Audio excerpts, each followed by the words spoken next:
있습니다.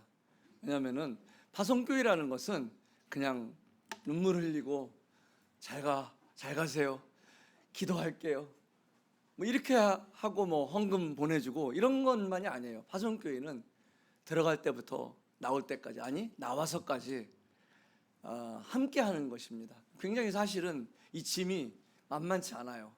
그런데 물론 주님 나라 가서 다 갚아주시겠죠, 그 수고를, 우리의 짐들을. 그런데 선교사나 파송교회나요, 근데 과연 손해볼까요? 선교사를 파송하는 파송교회들의 유익이 있어요. 우리 청년들이 살아나요. 그리고 어떤 교회의 이런 예산 사용 이런 것도 상당히 선교를 먼저 생각하게 됩니다. 그래서 불필요한 것들은 없겠지만은 그래도 최대한 또 선교를 해서 어떻게 할까. 그리고 자동적으로 우리 성도님들이 말라위 방문이 늘어나게 돼 있습니다. 그리고 청년들도 가고요. 그러다 보면은 함께 이 선교를 하는 것이 정말 그런 거구나 이렇게 이해하실 건데요. 타문화권, 우리 전도, 복음 다 잘합니다. 복음, 전도 너무나 잘하기 때문에. 그런데 우리가 좀 취약점이 타문화가 얼마나 만만치 않다는 거를 조금 그냥 일반적인 개념으로 아는 거예요. 근데 제가 세 가지 주제를 2시간 반 동안 하는데, 세 가지 주제 중에 타문화권을 넣었다는 이유는 저 형제가 21년 선교해 보니까 대전 대덕교회나 저 형제 가정이나 가장 어떻게 보면은 손꼽아서 이야기하라면은 중요한 것 중에 하나인가 보다, 이렇게 눈치를 채셨을 거예요. 그렇습니다. 이 타문화를 이해하지 못하면은 선교 동역을 할 수가 없어요. 이해가 안 가요. 왜 이렇게 유치하게 하지? 왜 이렇게 저 형제 육신적이지? 왜 이렇게 저런 이야기를 막 나올 수 있어요, 우리가 볼 때는. 근데 그리고 또 이제 우리 형님도 계시는, 죄송하지만은 한국에 살가신 형님들도 그 고생 안 하는 사람이 어디 있어, 국내는 더 어려워, 뭐 이렇게 비교 대상이 되고요. 각각의 대상인데 사실은. 그래서 타문화권이라는 거를 한번 들어가 보겠습니다.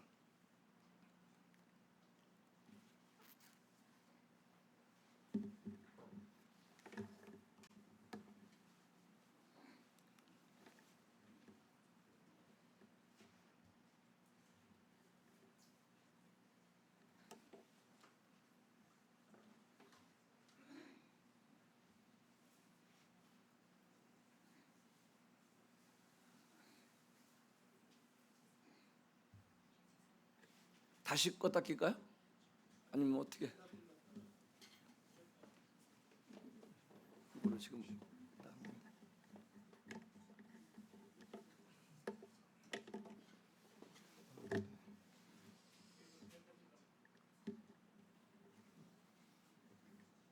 확장 혹시? 네, 오케이, 됐습니다.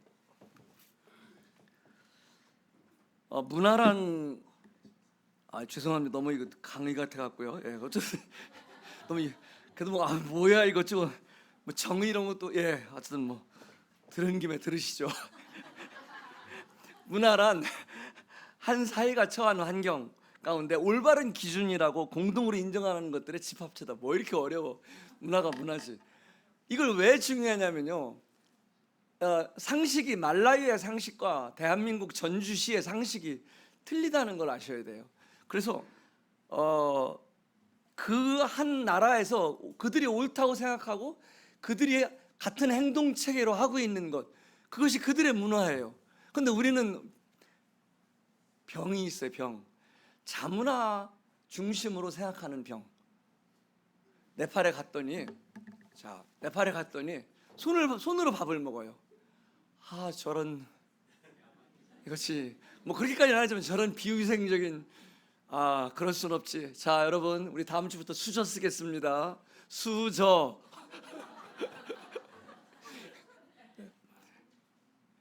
제가 큰 실수를 했어요, 사실은.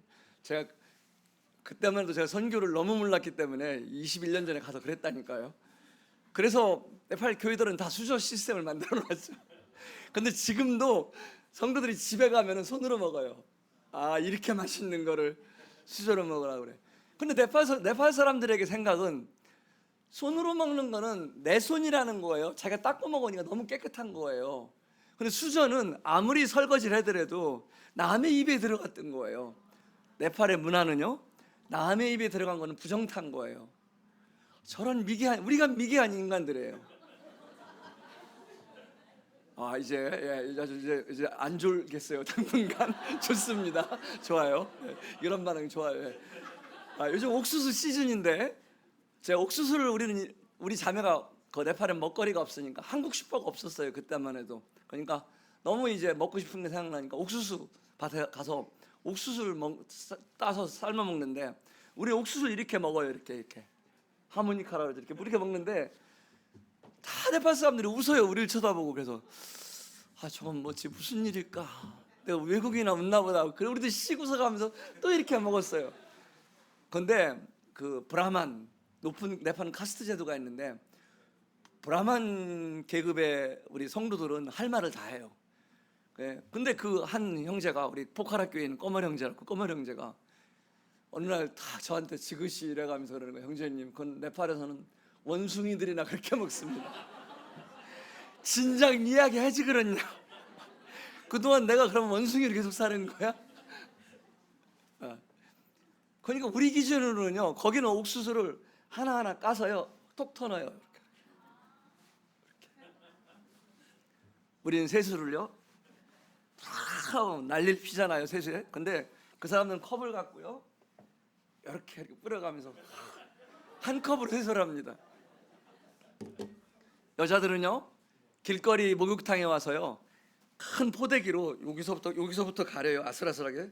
그리고 싹 손을 넣어서 목욕을 하는데 길거리에서 해요.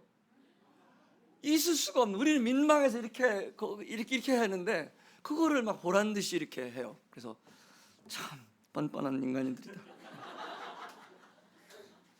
이게요 안 바뀝니다. 이 문화를 이해하지 못하면은 복음을 그 길가에 그냥 뿌리고서 복음 전했다고 하는 거예요.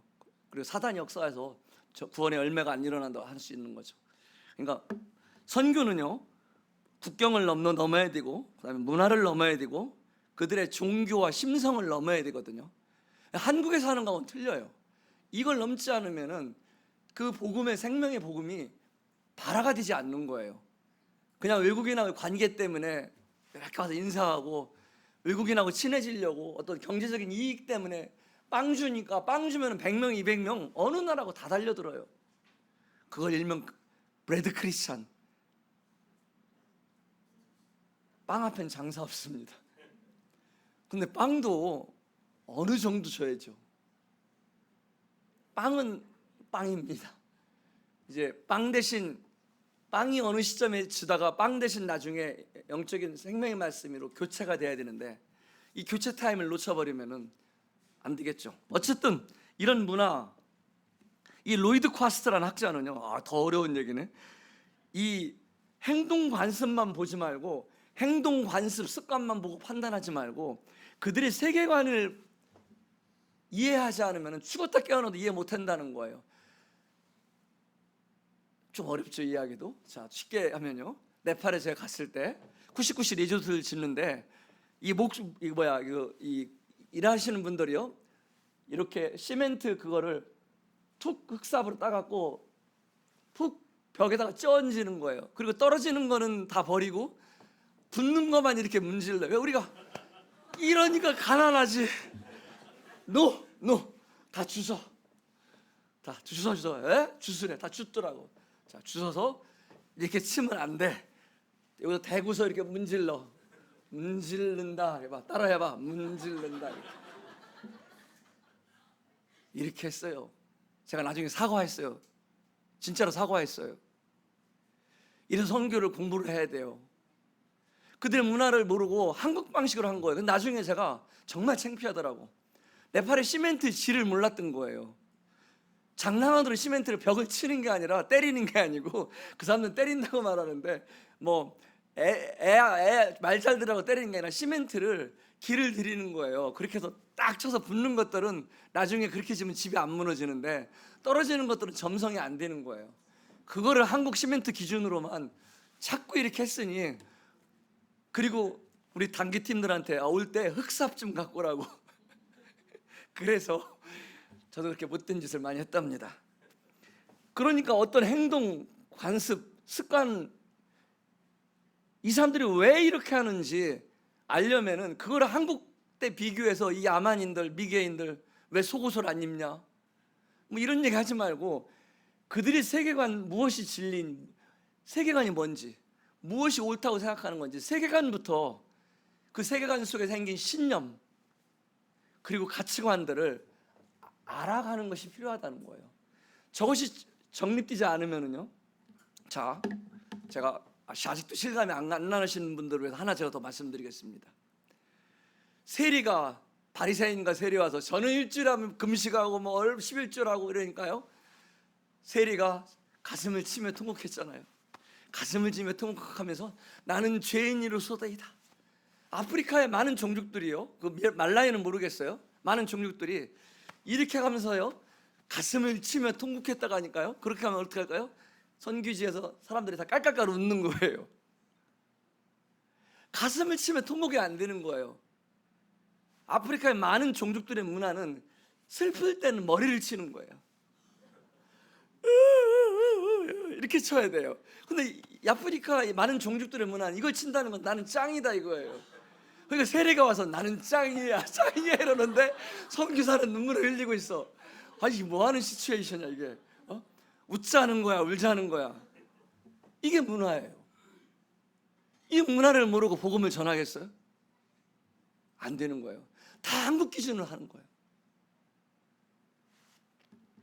그러니까 저도 한국에서 성도님들 오면은 네팔 교회들 잘했다고, 시형제, 이현웅제님 아주 잘했다고 칭찬 많이 받았어요. 그런데 한편으로는 제 생각에 너무 한국 교회를 카피했다. 내가 형제들한테 미안하다고 그래요. 형제들 미안해.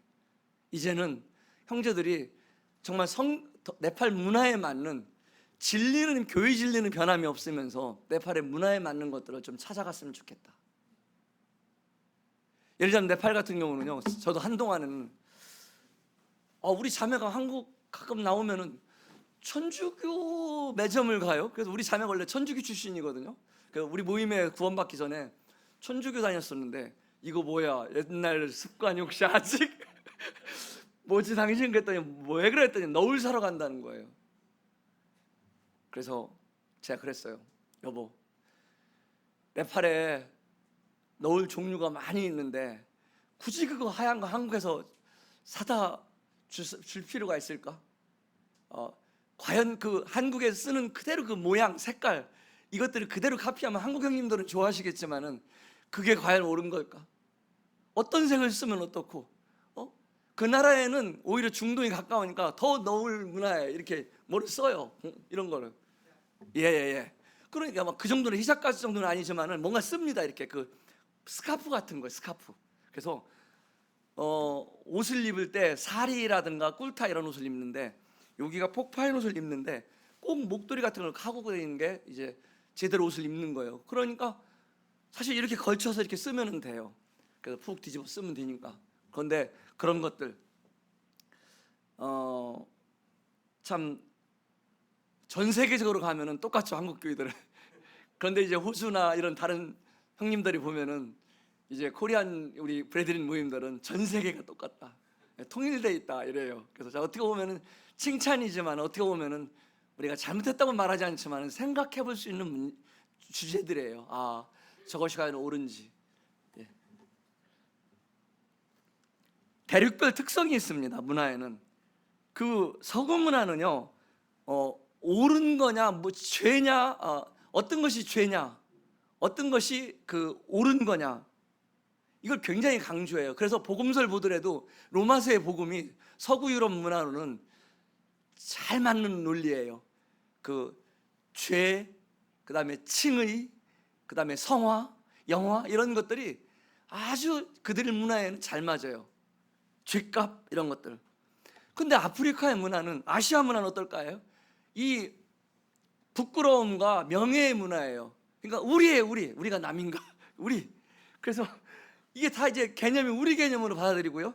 체면, 굉장히 강해요. 그러니까 저 네팔 같은 경우는 괜히 주일학교 한다고 그래서 아이들만 데리고 갔다가는 그 아이들이 한 번 나오고 나면 그 다음에 엄마가 말리고요.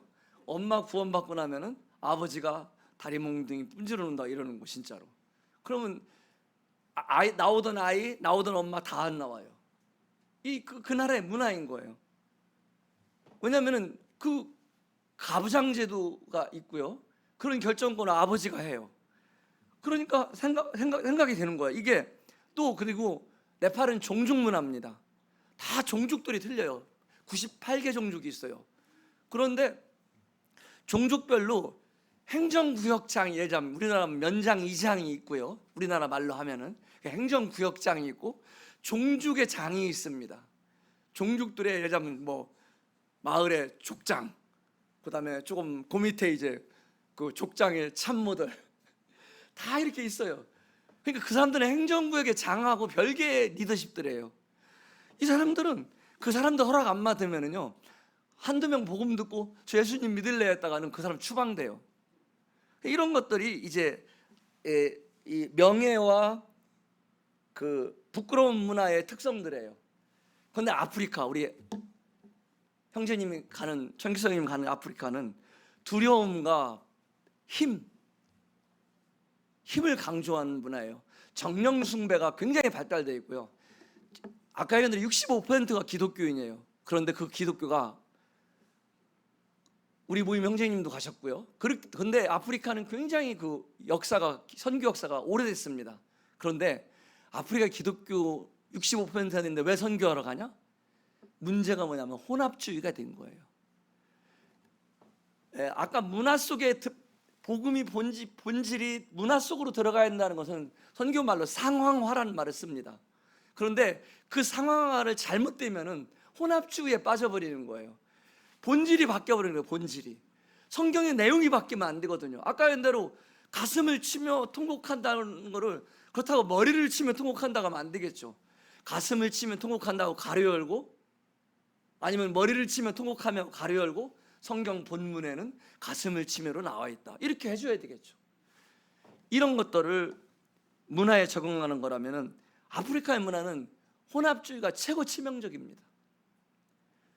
섞여 있는 거예요. 그리고 두려움, 정령숭배 문화와 두려움과 파워예요. 그러니까 우순절 계통 교회들이 복음 전하기가 너무 좋아요. 복음 전하는 게 아니라 기독교 전하기가 너무 좋아요. 신유은사, 귀축, 귀신 쫓아내는 거, 그 다음에 치유, 뭐 이런 여러 같은 얘기죠. 그런 것들, 방언, 이런 것들을 하면은 엄청 사람들이 모이는 거예요. 그런데 우리는 이제 두 가지 얘기가 있어요. 크게 나누면 하나는요 진리 전쟁이라고 그래요. 이 트루스 인카운터라고 해서 하나는 파워 인카운터라는 힘의 전쟁이 있어요. 힘의 전쟁은 눈으로 보이는 것들이에요. 그러니까 아프리카 같은 데는 눈으로 보이면은 그 사람들이 막 줄줄이 따라와요. 그런데 성경을 놓고 자 요한복음 3장 16절 읽어보세요. 이렇게 하면은 조는 거예요 다. 요한복음 막 이렇게 졸고. 왜냐하면 문화가 그런 건 안 맞는 거 그 사람들하고. 근데 찬양도 이렇게 하고 찬양하려면 찬양이 되겠어요? 졸립지. 그 사람들은 막 울루랄라 해가면서 이렇게 해야 되거든요. 근데 거기다 대고 이렇게 이제 하니까 안 되는 거죠. 그래 이런 문화 속에서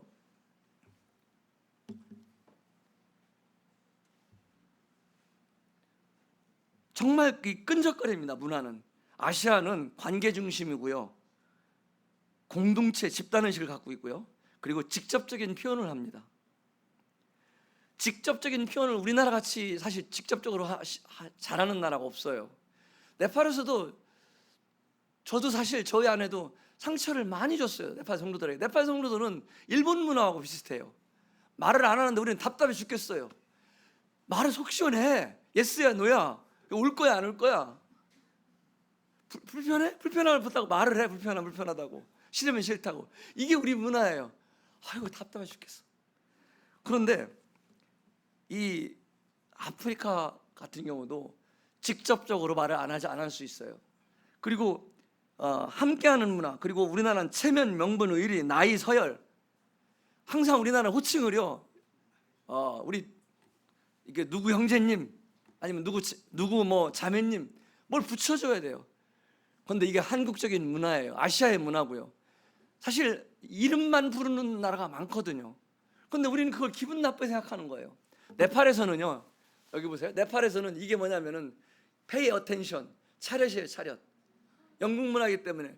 그런데 네팔 성도들이 이렇게 앞에 앉아 있는데 우리 한국에서 장로님들 와서 말씀 전하는데 줄을 해 사셔야 됩니다. 근데 네팔 사람들 이렇게 하고 있는 거예요. 저런 교만한 것들. 배우려고 안 해. 이게 뭐야 이게. 이거는 제가 최고의 태도로 집중해 듣고 있습니다. 이해하시죠? 이해하시죠, 사모님? 예. 이해하시죠 한단 말이에요. 그래서 네팔에서는 얘가 이거예요, 이거. 그러니까 아유 답답한 거. 통역 잘하는 거예요, 최영재? 예, 잘하고 있는데 그때 이해하시죠? 그러니까 이해하시죠? 예.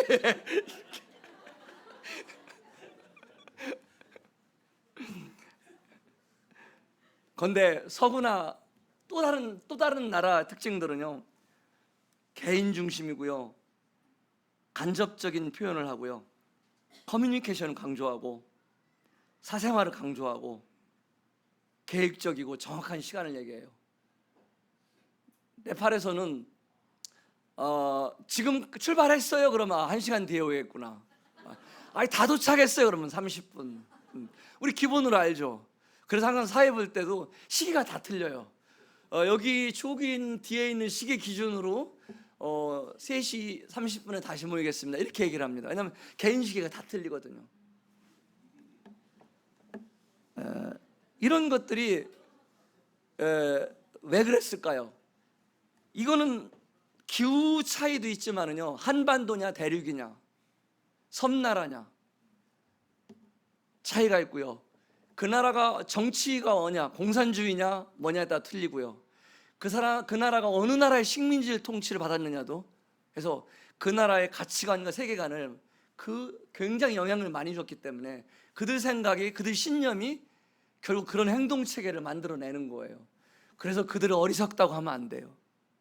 어리석다고 하는 말은 대한민국 그중에서 전주시의 기준으로 우리가 판단해서 저런 미개한 것들 내가 깨우쳐야 되겠다, 이런 그 시도를 아예 안 하는 게 좋습니다. 그래서 선교지 조사를 사실은 파송교에서도 해야 돼요. 우리가 아까 줬습니다. 아까 어느 사회자분 얘기하시잖아요. 아프리카에서 굉장히 가난한 빈민국이다. 그런데 아프리카는 대부분 물이 없다고 생각하지만은 뭐 세계 몇 대 호수가 있다. 예, 그런 게 있잖아요. 그리고 그런 것들, 지리적, 지정학적 영역 특성이 있는지, 어떤 특성이 있는지, 그다음에 인구 통계학적 영역. 지금 말라위가 아마 2천만이 다 될 거예요, 대략. 1900 한 몇십만. 그리고 문화적 영역, 말라위에 주는 영역은 어떤 문화를, 어떤 나라가 식민지 통치를 했는지, 주변 국가의 영향, 어떤 나라들의 정치적 영향이 큰 건지, 그리고 언어는 몇 종족이 살고 있고 어느 종족이 언어가 주 언어고 어떤 것들이 형성되는지, 그 나라의 영어의 기능은 어느 정도 영어가 통하는지, 이런 것들이 선교지의 문화를 이해하는 조사 종목입니다. 이거를 안 하면은요, 선교사가 가서 일단 문화 충격을 받습니다. 문화 충격, 이건 많이 들어보셨을 거예요. 문화 충격은 자기가 기존 생각해오던 가치 체계가 더 이상 통하지 않는 거예요. 예를 들면 네팔은 신호등이 없어요. 그래서 일본에서 돈을 들여서 신호등을 만들어줬단 말이에요. 네팔 사람들이 건의했어요. 제발 좀 저 신호등 없애주세요. 다시 없앴습니다. 요즘 또 다시 만들고 있어요. 선진국들은 자꾸 이 육교를 만들어줘요. 제발 횡단보도 건너지 말라고, 위험하다고. 그런데 네팔 사람들이 생각할 때는 이 빠른 거리를 우리가 이 무거운 짐을 메고 이렇게 고가들을 올라가서 계단을 거기로 올라가란 말이야? 왜 이런 생각을 누가 하는지 모르겠어. 이거 무너뜨려 주세요. 이런 얘기를 하는 거예요. 그래서 자문화 우월주의, 선교사나 우리 파송교회가 가장 조심해야 할 게 자문화 우월주의입니다. 말라위의 문화는 다 옳다. 한번 따라해 보겠습니다. 말라위의 문화는 소중하다. 예, 다 오르는 건 아니겠죠. 소중하다. 예, 소중하다. 그리고 혼합주의. 얼마 그 나라의 기독교 국가가이지만은 얼마나 혼합주의에서 그 성경 중심, 말씀 중심으로 그런 것들을 세워져 나가야 하는지가 큰 어쩌면 숙제일 것입니다. 그래서 결국은 그 나라의 리더십으로 그 나라의 상황에 맞춰서 토착하고 상황화가 같이 가서 결국은 나중에 그 나라의 지역교회들이 스스로 움직이는 5년이 됐든 10년이 됐든 20년이 됐든 언젠가는 말라위에 그런 말라위 기독교 말라위 모임 형제들이 스스로 그 교회를 운영하는 그런 모임이 세워지는 날을 우리가 기대해야 할 것입니다. 선교사가 가면은요, 우리 1년 동안 형제님이 가셨지만은 처음에는 저는 그렇게 생각하죠. 아, 관광객 단계로 다녀오시겠구나. 처음에는 관광객, 투어리스트 관광객 단계입니다. 우리는 딱 보면 알아요. 몇 년 차인지. 우리가 귀신이 아닙니다. 왜 할까요? 선교사들은 사진을 안 찍습니다. 진리거든요. 근데 온 지 얼마 안 되는 사람들은 사진을 그렇게 찍어요. 왜 이렇게 사진을 찍는지. 아니, 그러니까 투어리스트예요. 막 멋있어 이것 봐 막 여긴 이렇게 한다. 얘들아 일로 와봐. 막 사진 찍어요. 그럼 3년 차 미만, 1년 차구나. 좋습니다. 그렇게 살아야 돼요. 네. 그런데 2단계는 서서히 스트레스가 와요. 불편함이 시작돼요. 왜냐? 이 말이 안 통하거든요. 짜증이 나기 시작해요. 3단계는 울분이 오는 거예요. 울분. 뭐라고 하냐면 이런 말 하셔서 죄송합니다. 이 인간들, 세상에 이런 인간들이 다 있냐. 선교사가 그런 말 절대 하면 안 돼요. 근데 전 그런 말 했어요. 정말 이런 인간들. 그렇게 선교사가 악독해져요. 이 문화충격에 가면은. 그리고 충격이 와서요. 저는 한번 한국에 왔다가 돌아갈 때요.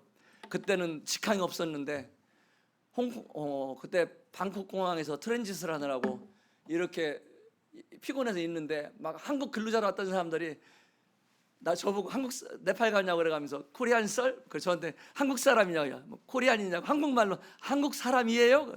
저 네팔 한국 인천에서 일했어요 막 이러는 거예요. 돼지 농장 이래가면서 일했다고 막 그래요. 저는 진짜 제가 이렇게 그 신문지를 이렇게 제가 이렇게 제 얼굴을 가리고요. 더 이상 귀찮게 하지 마라. 내가 네팔 들어가면은 또 니네들하고 싸워야 되거든. 나 여기서만큼은 내 시간 갖고 싶다. 제가 많이 칭찬받지만은요, 얼마나 나쁜, 얼마나 정말 실수를 많이 했는지 몰라요. 이런 걸 모르니까 괜히 칭찬하시는 거예요. 알면은 못 느낄 거예요. 왜냐면 이런 거 가르쳐주는 사람도 없고 배울 기회도 없었어요. 그냥 성령님 인도하시면 주님이 불러주시니까 주님이 책임진다. 그렇게 가서 21년을 살았는데 너무 몰랐던 부분들이 많아요. 그래서 참 그들에게 얼마나, 지금 생각하면 내가 얼마나 주님이 그때 슬펐을까. 그게 뭐냐면 제가 바로 저항 충격기에 온 거예요. 이 기간을 통해서 적응을 하느냐 아니면은 포기하느냐가 옵니다. 포기할 수도 있어요. 자, 또 하나 재밌는 얘기를, 슬픈 얘기를 해드릴게요. 제 고생한 얘기는 가급적 안 하려고 합니다. 선교사들은 하면 참 고생한 이야기로 대명사로 알아갖고 저는 사실 몇 번을 죽을 뻔했는데도 한국에 가서 죽을 뻔한 얘기를 한 적이 없더니 대덕교회 성도들도 그러는 거예요. 형님 고생 안 한 줄 알았다. 내가 그러죠. 야, 고생한 얘기만 하면은 누가 선교하겠어. 신나는 얘기도 해야지.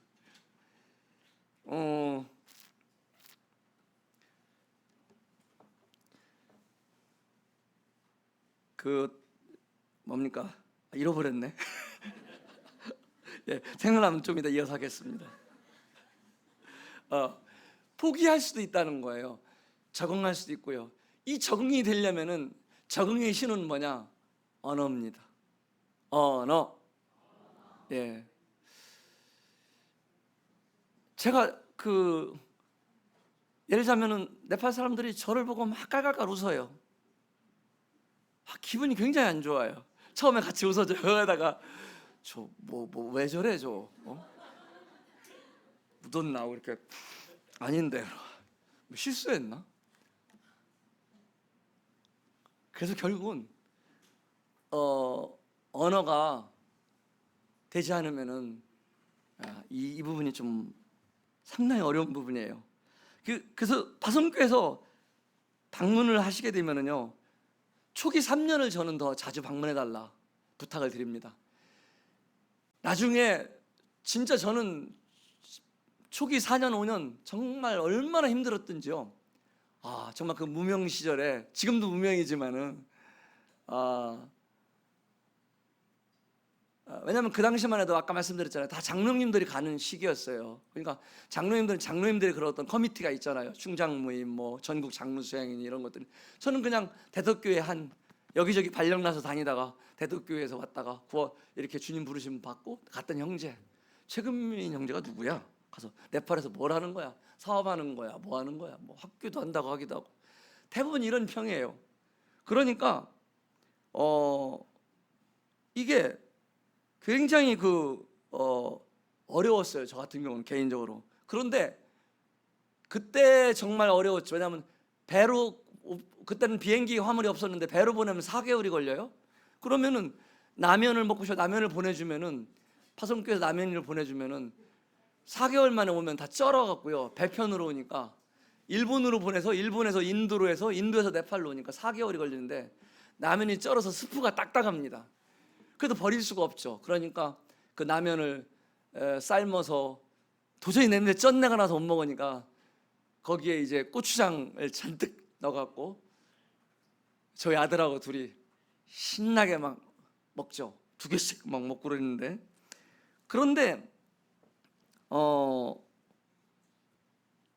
이때 그런 기간에 좀 찾아뵀으면 좋겠어요.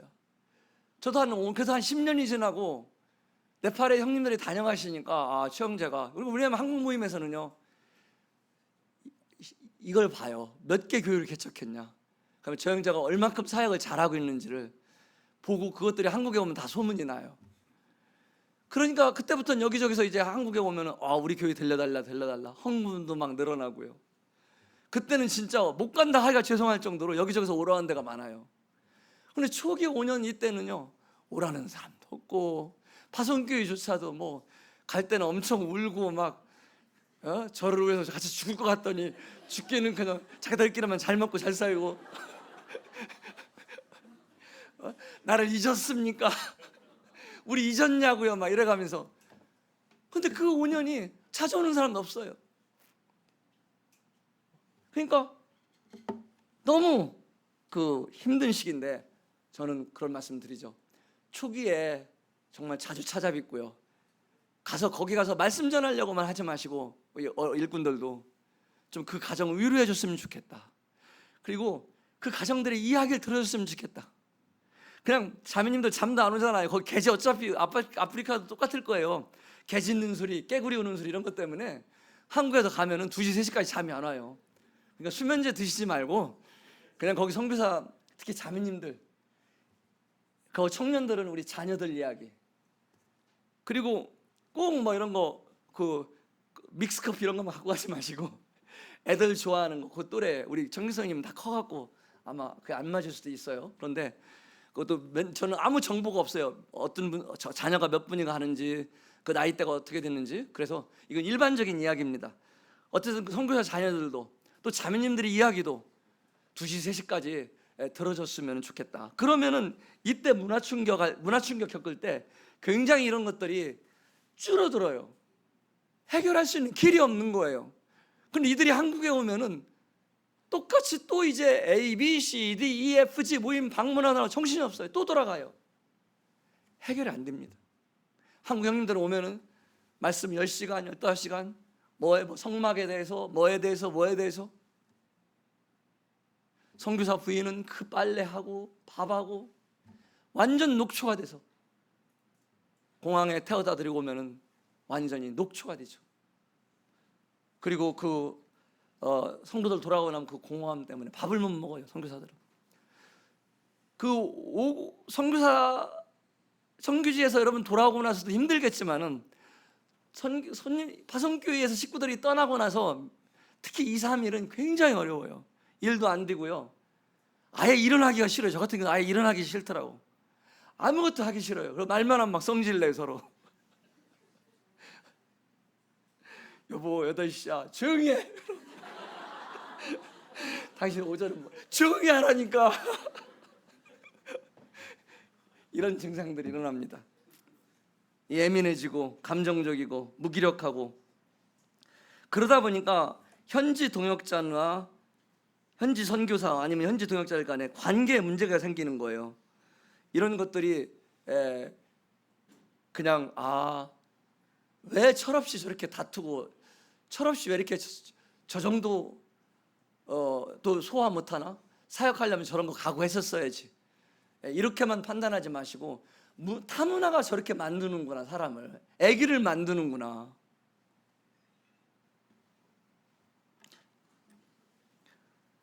그런데 선교사들도 마찬가지예요. 타문화에 적응하려면 자신의 한국 문화를 최대한 줄여야 돼요. 우리가 갖고 있는 게 쩔어 있는 게 있어요. 우리도 유교 문화, 나이순, 이 고개 숙여야 되는 거. 제가 21년을 하니까요. 원래 네팔에서는 인사가요, 이 나마스테예요. 나마스테. 이렇게 서서 나마스테 이렇게 하는 거예요. 그런데 한국 성도들 오면 다 이렇게 한단 말이에요. 그러니까 네팔 성도들이 나마스테 이러는 거예요. 이 불교가 돼버린 거 이게. 오마이 갓이 된 거예요. 이게 완전히 안 되잖아. 이게 혼합주의예요. 왜냐면 한국 성도들 눈치를 보는 거예요. 뭐지? 최영재가 한국 장로님들 오니까 막 다 고개를 숙이는데 보통 숙이는 게 아니라 막 이렇게 숙인다. 그러니까 맨날 이렇게 인사하던 사람들도 갑자기 분위기가 숙여. 한국 문화 만만치 않습니다. 말라이 문화만 이상하게 생각하는 게 아니라 우리 문화도 그들이 볼 때 굉장히 이상하거든요. 허리도 안 아플까? 왜 이렇게 저렇게 숙이지? 군대 문화, 이거 진짜 경쟁 문화. 그 다음에 이 서열 문화, 혈연, 학연, 정 문화, 그 다음에 체면 문화, 이런 것들이 사실 우리도 만만치 않는데, 이런 것들을 다른 못 벗더라도 벗으려고 선교사들이 노력을 해야 그들의 문화에 적응할 수 있습니다. 도널드 라슨이라는 학자는 이런 얘기를 해요. 생존력 있는 선교사는 주고받는 자이며 이야기하는 자이다. 저는 하나 더 넣는다면 배우는 선교사이다. 선교사, 죄송합니다. 물어보는 선교사이다. 물어보는 선교사이다. 넣습니다. 배우는 선교사가 되라. 그러니까 선교사들이 병이 있어요. 무슨 병이냐면 가르치려는 병. 여러분들 모르시죠? 우리가 40대, 50대 되면 자동으로 있는 이 자녀들한테 만나기만 하면 가르치려고 하는 게 굉장히 꼰대병, 굉장히 강한 치명적인 병이거든요. 딱 보는 순간 가르치려고 들거든요. 저도 이게 한국 가서 요즘 많이 세뇌되고 있습니다. 먼저 물어봐라. 훅 들어가지 마라. 이런 거. 그래서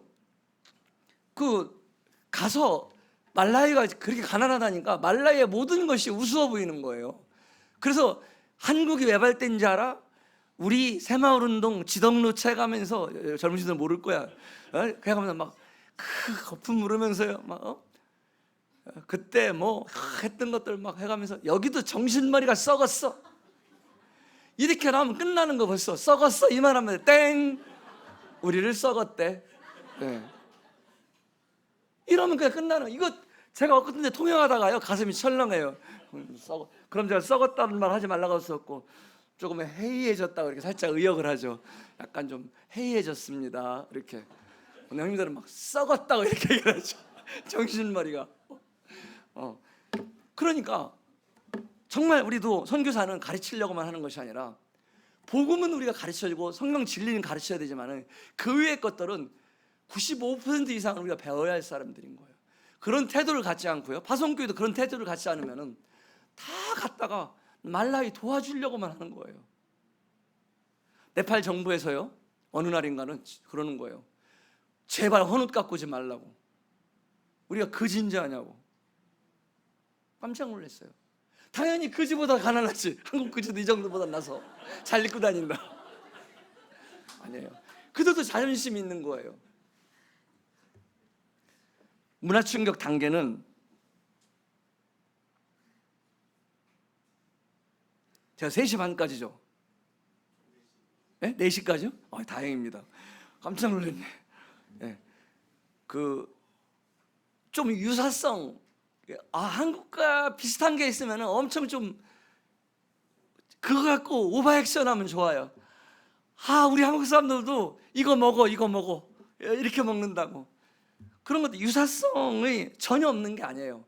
그 시커먼 사람들, 사실 저도 남아공 가서 처음엔 좀 당황스럽더라고요. 정말 얼굴만 하얘요. 이빨만 하얘, 이빨만. 근데 나중에 의도적으로 저도 막 어깨동무하고, 얘네들 10대 18, 19 먹은 애들이에요. 근데 걔들하고 막 허그도 하고 어깨동무하고 이렇게 니네 춤 좀 알려줘라 이러니까 잘해요. 그러면 따라해줘 그러니까 막 좋다고. 그 전통춤.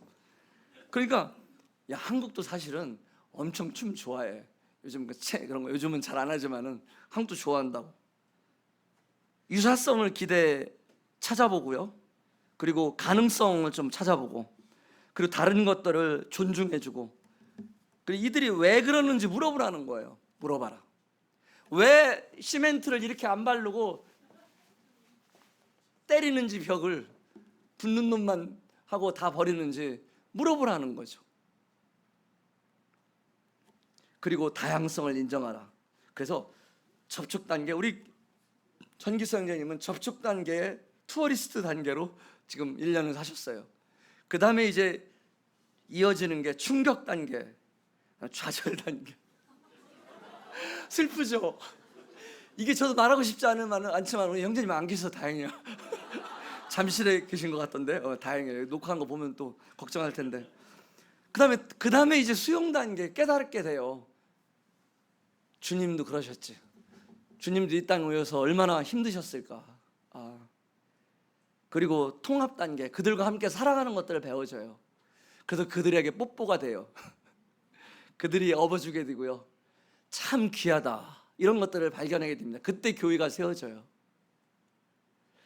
언어 공부는, 선교는 국경의 장벽을 넘는 거고, 언어의 장벽을 넘는 거고, 종교의 심성의 장벽을 넘어서 거기에 복음의 씨앗을 심는 거예요. 그래서 사실 우리 형제님, 정기성 형제님 같은 경우는 이제 저와 같은 나이인데 굉장히 더 힘든 시기에 사실은 가시는 거예요. 언어 부분에서는.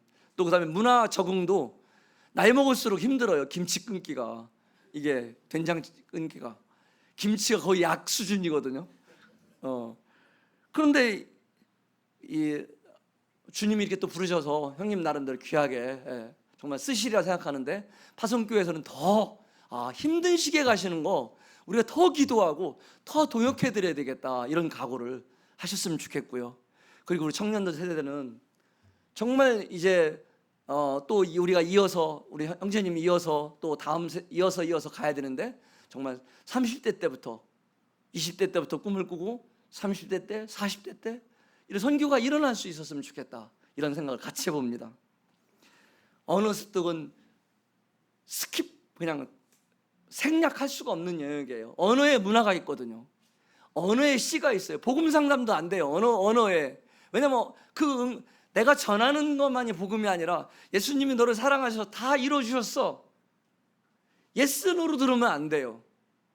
누가 노를 하겠어요? 외국인이 그렇게 열심히 말하는데. 당연히 예스. 그럼 러브리 이러고 세례주면 안 되죠. 빵도 끊어야 되고 다 끊어본 다음에 정말 예수님을 믿는지, 또 현지인들은 그 가정을, 그 사람을 어떻게 파악하는지, 그리고 그의 말 속에서 네 생각은 어떻니? 그 생각을 들어봐야 하는데, 그 생각이 네, 저는 예수님을 믿고 싶습니다, 이렇게 말하지 않아요. 그들의 막 예약 있는 것 중에 글쎄 좀 난처하네요. 한국말을 모르는 사람이 글쎄 좀 난처했는데요. 지금 좀 헷갈렸는데요. 글쎄 좀 예수님 믿어야 할 것 같기도 하고, 이 미국 사람이 한국말을 배워가고 이런 말을 이해 못해요. 왜냐하면 그들은 어려워요, 쉬워요, 믿어요 이건 알지만은 이런 헷갈려 이런 말 모르거든요. 언어를 모르면은 복음 전할 때 막 예수님이 내 죄를 다 갚아주셨어, 아멘, 그럼 아멘은 가능하지. 이건 전도가 아니에요. 이거는 아까 얘기했잖아요. 문화 속으로 들어가 뿌리는 게 아니라 심성 마음속에 뿌리는 게 아니라 그냥 막 공중발사하는 거예요. 그러니까 언어라는 것은 대화를 통해서 해야 되는데 얼마나 어렵겠어요. 이런 것들을 장벽을 넘어가려면 참 고생하셔야 됩니다, 형님도. 그리고 언어 습득할 때는 꼭 단어만 하지 말고 여행과 함께 해당국의 문화 역사도 함께 공부해라. 속담도 좀 공부해보고요. 그리고 고국에서 먼저 온 선배가 있다면 좀 친밀하게 지내고 스트레스 줄이는 방법도 좀 찾아보고, 그리고 스스로 당연히 내가 받아야 된다고만 생각하면 문제가 뭐냐면은 그것이 정서가 억압돼서 꼭 자매님들이 문제가 온다니까요. 제 안에 이상숙, 패기종, 갑상선암, 이 벽 보고 어느 날 벽 보고 웃고 있더라고요. 제가 깜짝 놀랐어요. 이거 뛰어내리겠구나 이러다가. 제가 4년 전에 이 결정을 했으니까 2018년에 그런 상황에서 저는 아내를 선택했어요. 저는 생각을 했어요. 주님이 내가 복음을 전하는 걸 원하신가, 우리 가정이 희생하는 걸 원하시는가. 아들 한국에 들어와서 아들 어렵고 아내 지금 이런 상황이고 벽 보고 웃는데 소름이 끼치는 거죠. 소름이. 안 되겠다. 계속 우리는 이걸 당연시 여기고요, 선교는 당연하다고 생각하고 스스로 억압하고 참고 계속 기도하고 이러다 보니까 결국 선교사들이 우울증, 공황장애, 조만간에 또 한 가정이 들어올 겁니다. 제가 얘기하지 않겠어요, 누군지. 또 한 가정이 지금 스탠바이 하고 있어요. 40대 가정들이, 젊은 가정들이 두 가정이나 지금 중간에 중도 귀국한 우리 모임 선교사들 중에서도 그런 상황입니다. 누가 합니까? 모르죠. 선교 뭐 당연히 그런 거 아니야? 당연히 그런 게 아니죠. 가서 복음을 전하고 교회를 세우기 위해서 나가는 거지 고생하는 게 목적이 아니잖아요. 선교사조차도 그걸 모르고요, 파송교회조차도 그거를 다 헤아릴 수가 없어요. 왜냐? 경험이 없으니까. 저도 박주영 형제님이 갈 때 한국에 돈 얘기하지 마라, 뭐 하라 쭉 얘기를 했는데, 박주영님은 죄송하지만 제가 존경하는 분이지만은 선교사로서의 경험을 안 해보셨고, 제임스 할아버지하고 따라다니시던 현지 형제로서의 선교사의 부정적인 부분은 잘 알아요. 실수했던 부분은. 그래서 노량진 교회에 그 검정 간판 달았던 거, 예배당을 검정 간판 달아갖고 막 박주영님이 현지 형제들이 그건 형님이 유기입니다 그래갖고 나중에 간판 떼었다는 거 가서 고집 피지 말고 현지 형제 얘기 들으라고. 왜냐? 박주영님은 1세대로서 그런 경험들을 하신 거예요. 한국 선교사를 따라다니면서. 그런데 저는 선교사를 경험을 하고 돌아와서 반대 이야기를 지금 하고 있는 겁니다. 선교사는 피할 수가 없어요, 그 길을. 그렇지만은 그렇게 중도에 40대 10년도 못 채우고 돌아오는 것이 과연 옳은 일일까? 너무나 안타까운 거예요. 그래서 파송교회들에게 제가 이런 것들을 좀 헤아리시고 같이 이해해 주시고 같이 동역해 달라는 이야기를 부탁을 드립니다. 서로 꼭 복음 전하려고만 하지 말고 선교사도 옆집 사람들하고 사귀고 같이 초대도 하고, 하여튼 누구든 현지인하고 사귀고 밥 먹고 초대하면 반드시 초대합니다. 저 다시 오라고 그래요. 그럼 또 가고. 그렇게 해서 살아야 돼요. 살아야 선교를 하죠. 근데 맨날 모여서 이렇게, 우리 그랬어요. 모여서 손 붙잡고 기도했죠. 어느 날 갑자기 사춘기가 되니까 아들이 치고 일어납니다. 문을 닫고 나가요. 싫어! 이런 이야기를 누구한테 하겠어요, 창피해서. 나 끌려왔잖아. 저희 아들은 선자도 못 보내게 했어요. 정말 어렵게 지금 그래서 저는 후배들한테 그런 얘기를 해요. 우리 1세대 때는 어쩔 수 없었다. 주님이 우리가 연약한 모습에도 쓰신 거에 감사할 뿐이다. 다만 여러분들이 다시 나갈 때는 똑같이 반복하라고 하고 싶진 않다. 왜냐? 소중한 것들은 배우되 여러분들 시대에 맞는 것들을 여러분들은 좀 받아들였으면 좋겠다. 왜냐하면 환경이 바뀌다. 우리 1세대 형님들이 국내에서 사역한 것과 60년대, 70년대, 80년대 한 사역 환경과 지금 2020년, 30년, 40년 사역해야 하는 환경이 다르잖아요. 선교지도 마찬가지거든요. 이런 상황들입니다. 선교사가 조심해야 된다고 그랬잖아요. 자문화 중심, 그 다음에 자문화 우월주의. 그런데 저희 감사하게도 정말 주님 은혜로 저희 아들이 잘 회복됐어요. 저는 정말 기도 제목이었거든요. 어느 순간에 결심을 했어요. 기도 제목 내야 되겠다. 이걸 감추면 안 되겠다. 왜냐하면 어느 교회에 나갔었는데 그 나가던 청년이가 이렇게 좀 문제가 있었고, 그렇게 해서 같이 그 문제가 생길 때 상처를 너무 받았어요. 가재 억지로 나가던 교회를 그 일로 인해서 정말 이제 뜨문뜨문 나가는 이런 상태가 되고, 이 세상 문화를 즐기면서 그렇게 대학교 1학년, 2학년을 보냈는데 국가장학금을 못 받을 정도로 3.0이 안 나왔어요. 한 푼이 아쉬운데 그런데 군대를 갔어요. 2학년 마치고 서울에서 사립대학을 나왔으니 얼마나 돈이 많이 들어갔겠어요. 근데 우리 제도가 하나도 없는 거예요. 그런 게 우리 모임에는 다 주님 의지하고 다 해야 되는 거죠. 근데 저는 정말 그 어떤 해결책이 없죠. 그런데 어쨌든 아들대로 힘들고, 그래서 교회 나갔나 안 나갔나 저는 주일날 극제는 카톡도 없을 때예요. 국제 전화를 해서 전화하죠. 그러면 아들이 왜 자다막 일어나요.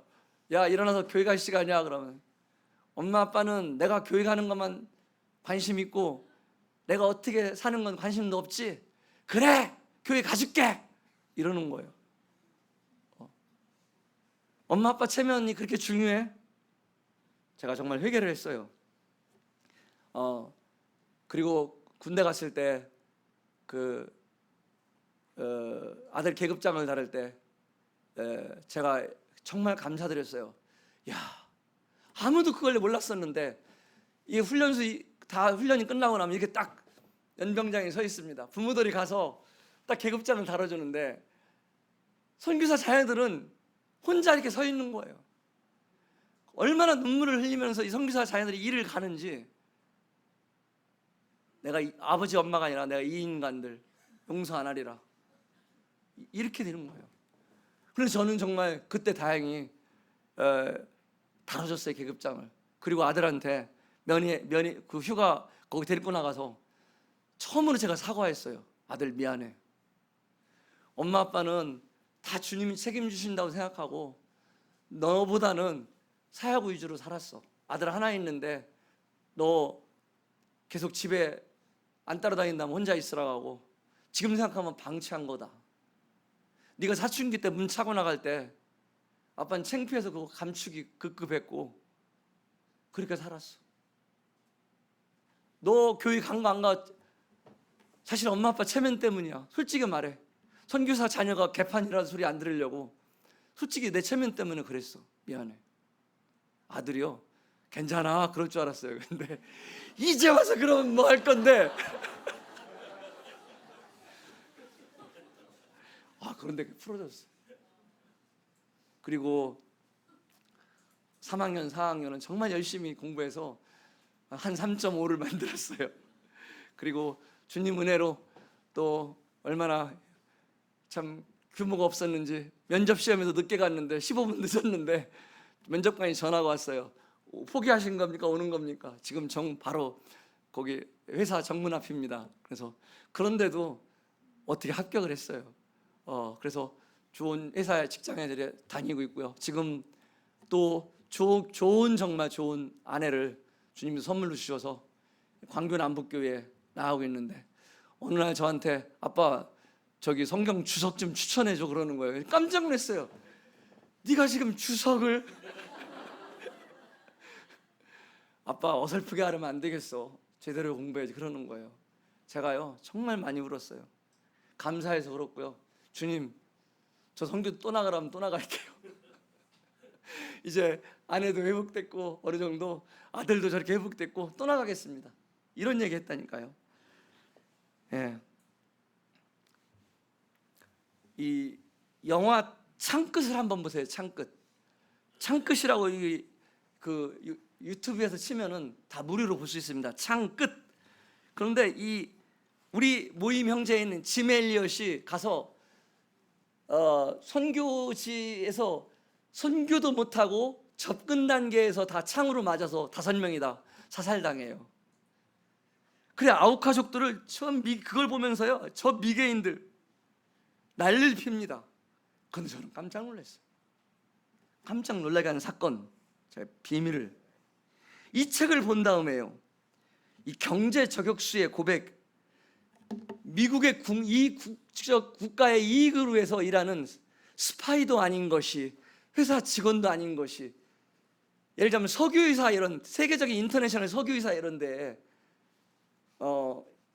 이 일을 하는 사람들이 있습니다. 미국 정보기관도 아니에요. 그런데 이 사람이 은퇴하고 나서 자기 고백을 했어요.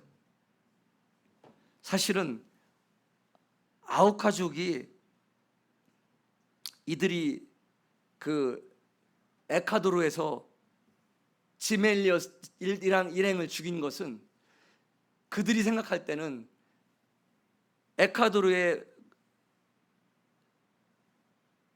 들어온 그 밀림, 바로 아우카족 근처로 들어온 석유회사 단지가 바로 아우카족 옆에 있었다, 캠프가. 그래서 아프리카만이 아니라 에콰도르의 정글에 와서 부족민들을 다 쫓아내고 석유를 탐사하기 위해서 부족민들을 강제 이주시키는, 부족민들은 돈도 필요 없고 교육도 필요 없는 거예요. 그래서 그들에게 비행기가 막 식량을 떨어주는데 그들은 그 비행기는 노랑벌이라, 나무벌, 저 나무벌이다. 그리고 비행기 보고 웬공기다. 그리고 이방인 침략자로 본 거예요. 저는 소름이 끼치더라고요. 이 선교가 우리 입장에서 볼 때는 다 사단이에요. 그런데 이들의 입장에서 보면은 어떨까요? 우리가 볼 때는 이들 구원하게 하고 천국에 가게 하는 이 생명의 말씀인데, 뭐가 우리가 그들 눈치 볼 필요가 있어요? 막 전할 수 있어요.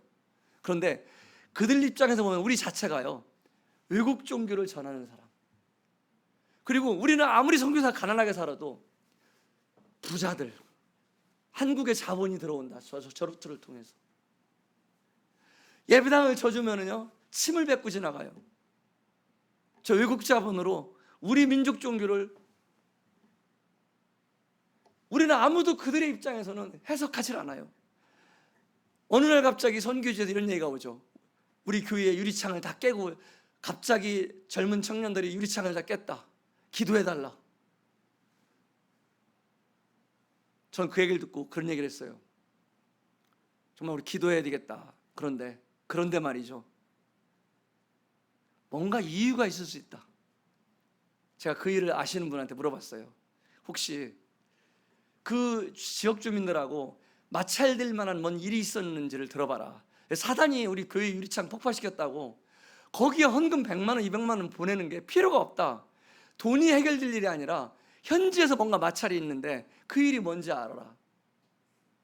그랬더니 그 지역 예배당을 지을 때 여기를 어떤 무슨 센터로 지려고, 예를 들자면 어떤 센터로 운영하려고 얘기했답니다. 그런데 지역 주민이 보니까 어떤 공공이익으로 한 센터가 아니라 교회 예배당이 된 거예요. 그러니까 그 사람들 눈에는 한국의 정부의 돈을 갖다가, 한국 정부 돈도 아닌데 공공 목적으로 저주라고 돈을 받아왔는데 교회를 하는 걸로 이렇게 받아들이는 거예요. 그래서 그 분노가 돌로 깨게 한 겁니다. 여러분, 파송교회라는 것은 이 두 가지 눈을 뜰 수 있어야 돼요. 그래서 아까 얘기했던 그들의 문화를 소중히 여겨라. 그리고 무조건 선교에 방해되는 것은 다 사단이 했다고 생각하지 말고, 그들이 왜 그렇게 했는지, 물론 사단이 하죠. 배우 큰 세력에서는 복음을 어쨌든 복음의 장애니까. 그러나 선교사나 파송교 입장에서도 그들의 마음속에서도 혹시 부딪히는 부분들이 없는지. 성경적인 선교사의 삶은요, 무엇을 넘는다? 국경을 넘고 문화를 넘고 종교의 심성을 들어가서 복음을 심는 일이에요. 참 어렵습니다. 언어 배우는 것도 어렵고 이걸 내려놓는 게 보통 어려운 거 아니에요. 하나의 미랄이 삶, 하나의 미랄이 땅에 떨어 죽지 않으면 열매를 맺을 수 없다. 이건 정말 세월이 흘러도요 변함없는 진리예요. 저는 넥타이 떼고 회사 카드로 정말 그 당시에도 이미 5만 원, 8만 원짜리 먹으러 다니는 사람이에요. 그런데 네팔 가서 그 가난한 나라에 가서 웨이터를 했고요, 화장실 청소를 하면서 얼마나 이 가슴이 찢어지는지. 이런 거 하려고 나를 선교지 보내셨나? 화장실 청소하다가요 빗자루 집어던지고요, 오줌에서, 눈으로 봐도 오줌에서 피가 나는 거예요. 현미경 검사에서 나온 게 아니라 오줌, 눈으로, 시간으로 봐도 수수 색깔이 돼요. 정말 근데 저에게 돌아보면은 그 3년이 얼마나 소중했든지, 제가 할 수 있다고 생각했던 그 자존심들, 한국의 대기업의 그 37, 38살의 그 부장 자리, 그 연봉, 그런 것들이 제가 수평 이동했으면은 네팔 사람들 섬길 수 있었을까요?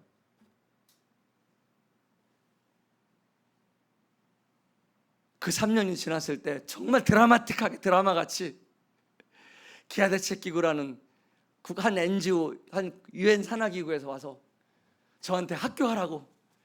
그런 얘기 마세요. 저 가난한 모임 출신이고 우리 성도 70명밖에 안 되고 저 열린문이라 아주 조그만 선교단체 소속이라고. 그랬더니 걱정 말아요, 제가 300명 장학금 10년 드릴게요. 저희가 그 당시 180만 원씩 10년 계약을 했습니다. 그래서 뉴호라이즌 학교를 시작해서 저의 사역은 거의 다 뉴호라이즌 학교를 통해서 시작된 거예요. 한 번도 제 마스터 플랜에 계획이 없던 거예요. 학교 직원이 44명이었습니다. 99시 리조트 직원이 24명이었어요. 제가 정말 작은 금액의 그 화성교회로부터 그 공급액을 받았어요. 초기에는 정액으로. 그런데 계산되지 않아요. 여러분, 이따 제가 또 한번 언급하겠지만은 이 선교지의 자산은요, 여러분들이 힘써야 줄 것은 그 필요한 모든 예산이 아니라 그거에 대한 기도예요. 기도. 그리고 같이 동역하는 거예요. 정말 힘든 현장, 같은 마음으로. 아까 모라비안 선교 형제단을 얘기했잖아요. 모라비안 형제단이 유명한 것 중에 하나가 뭔지 아세요? 삶을 신앙으로 실천했다. 두 번째로는요, 365일 기도를 했어요. 이게 불가능하다고요? 숫자 장난이라고요? 어떻게 했냐면 루틴을 만들었어요. 시간표를. 그래서 모라비안 형제단들은요 자립선교로 보냈어요. 오히려 자비랑 선교로. 그런데 그래서 막 다 목공기술 뭐 이런 거 다 가르쳤습니다. 그런데 그들이 약속한 게 있어요. 네가 선교지에 있을 때까지 우리가 기도를 쉬지 않겠다. 그래서 기도 시간표를 짜서요 진짜 24시간 기도를 한 거예요. 365일 기도를. 저는 그런 것들이 똑같이 할 수는 없지만은 우리에게 주시는 오히려 책임과 역할이라고 봐요. 이런 자산들은 주님이 책임져 주신다. 그리고 선교사는 정말 힘든 시기가 이 하나님의 미랄이 되어야 되고요, 낮추시고 복종해야 하는 것, 그리고 겸손한 것, 그리고 그 미개인 같아 보이고 비위생적인 사람들을 결국은 내가 섬기지 않으면은 한 명도 구원받지 않는다는 거. 복음을 받아주고 예스 아멘 할 수 있었지만은 성령님의 역사로 구원받는 역사는 일어나지 않는다는 것. 그리고 후원이라든가 관계가 끊어지면은 다시 세상으로 돌아간다는 것.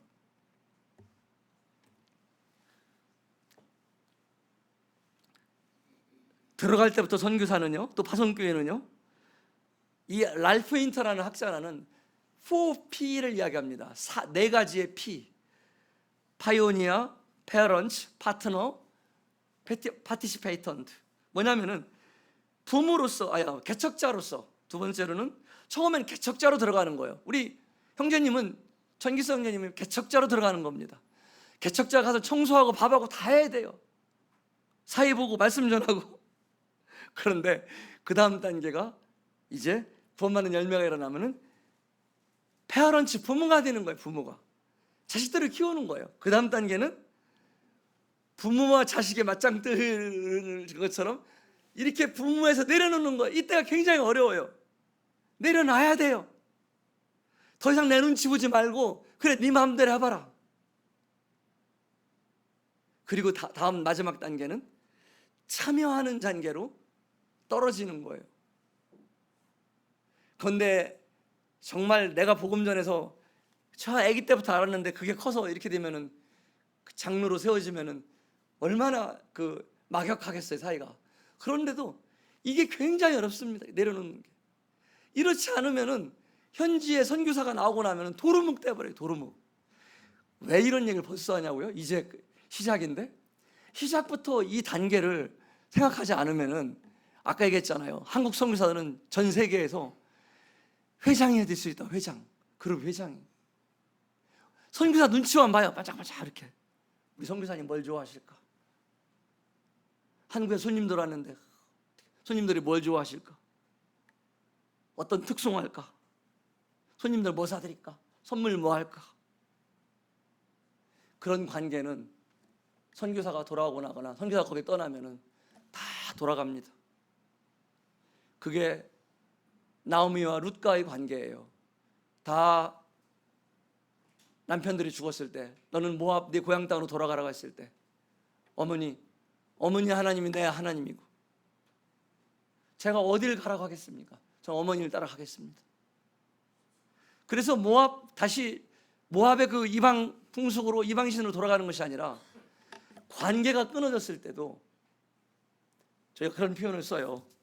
이렇게 선교사는 줄을 끌고 갑니다. 이렇게. 그러다 어느 땐가는 놔봐요. 그런데 최소한 잠시 섰다가 다시 가는지 아니면 옛날 모습으로 다시 돌아가는지 도루묵 뛰는 거예요.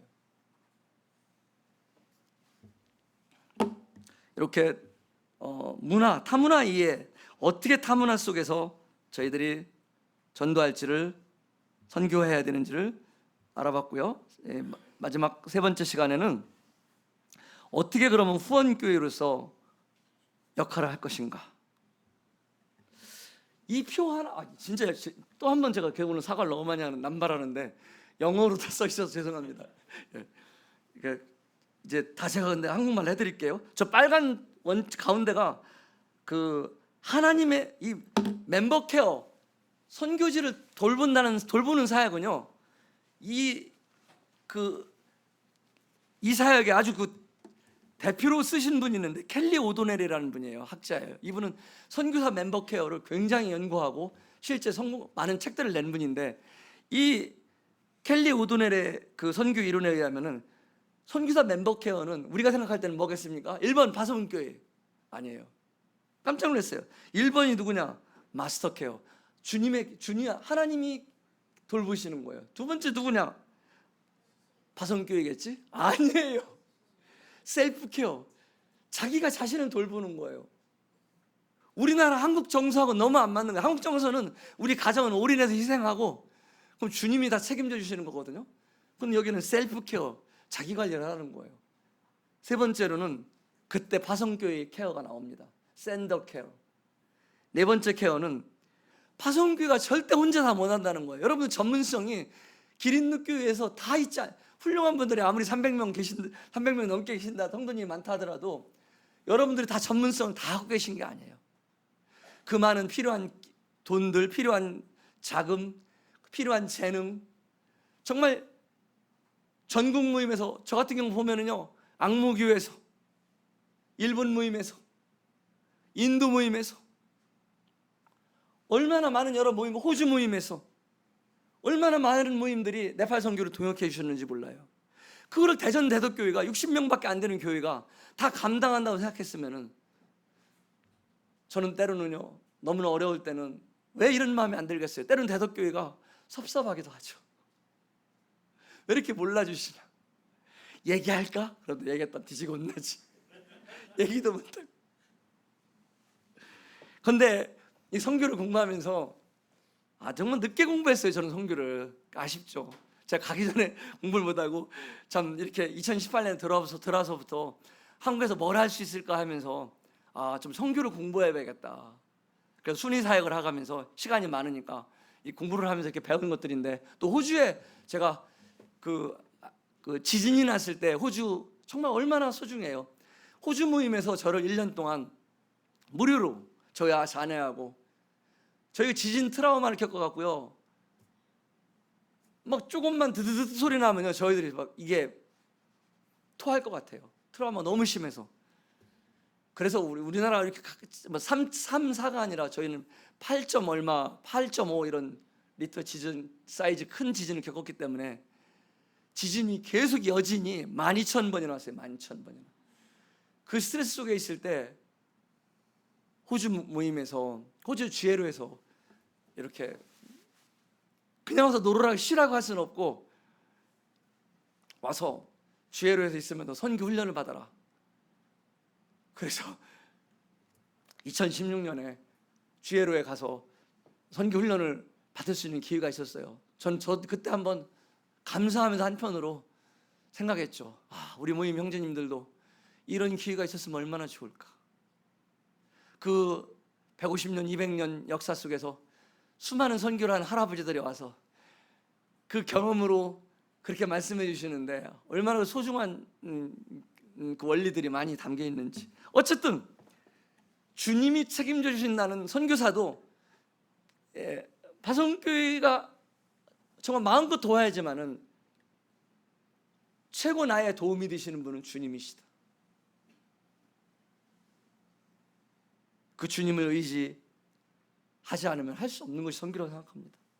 그리고 이 노란색 부분 셀프 케어, 자기 관리를 환경 탓만 할 것이 아니라 이것들을 아까 말씀드렸잖아요. 희생을 목적으로 하지 말라고.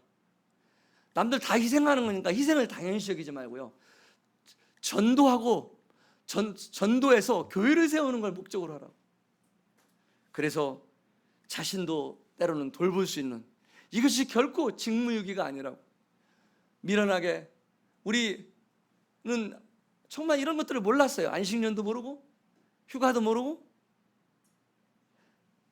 일주일 내내 일요일부터 토요일까지 24시간 일하고, 그러니까 말로는 안 하지만은 잘했다고 남들은 잘한 걸 하지만은 속으로는 자식이 나는 뭔데, 엄마가 아빠가 뭔데 내 인생을 이렇게 바꿔놓은 거야. 이런 일들이 벌어지는 거예요.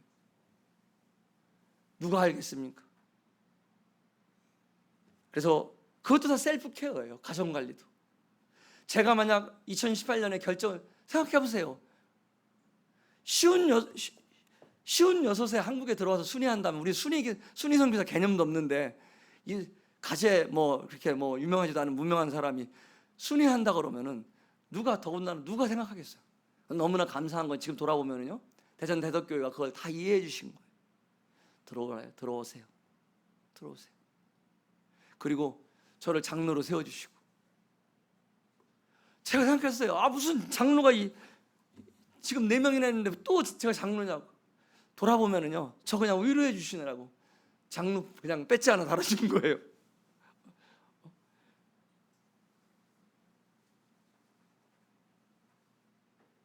저는 정말 대덕교를 떠날 수가 없었어요.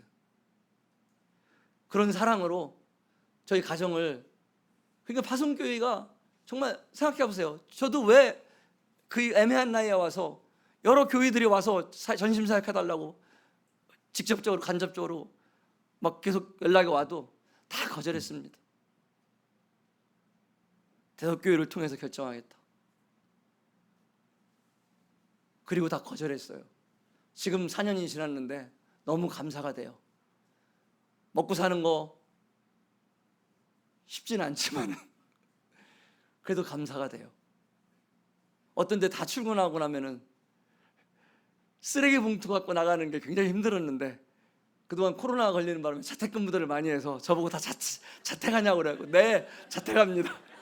요즘 하나도 안 창피하게 뻔뻔하게 슬리퍼 신고 이렇게 음식물 쓰레기도 버리고 하고 있습니다.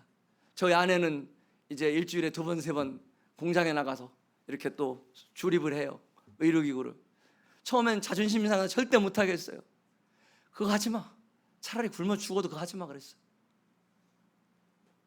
그런데 생각해봤어요. 해야 되겠다. 한국 성도들도 진짜 올바른 간증이 무엇일까? 한국 성도들이 얼마나 어려운지를 와서 보면서 그동안 선교제를 할 때는 몰랐는데 선교사들이 오해하는 게 있어요. 한국은 다 잘 먹고 잘 사는 줄 알아요.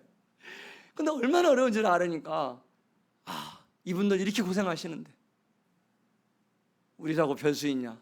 돌아오면은 다시 원위치 해야지. 부장자리로 갈 수 없으니까. 그런데 주님이 저한테는 다행히 어떤 CBF 장학회라는 이런 일을 주셨어요. 작은 일이지만은 CBF 장학회를 통해서 또 선교사 자녀들, 제 아들 그렇게 가슴 아프던 그 트라우마, 그 자녀들 돌볼 수 있는 거, 그리고 전심사역자 자녀들 장학금 주는 거, 그리고 유학생들 사역하는데 장학금 주는 거, 이 일들을 할 수 있도록 CBF 장학회를 이렇게 만들게 해주셔서 뭐 작은 일이지만은 이렇게 일을 하고 있습니다. 이런 것들을, 그리고 전심 전문가들의 사역이 굉장히 필요합니다. 우리 여기 그 멤버들이 있죠. 뭡니까? 브레스 프로젝트. 우리 청년들이 주일학교 사역을 전문화하고 있어요. 우리 모임이 얼마나 훌륭한지 몰라요.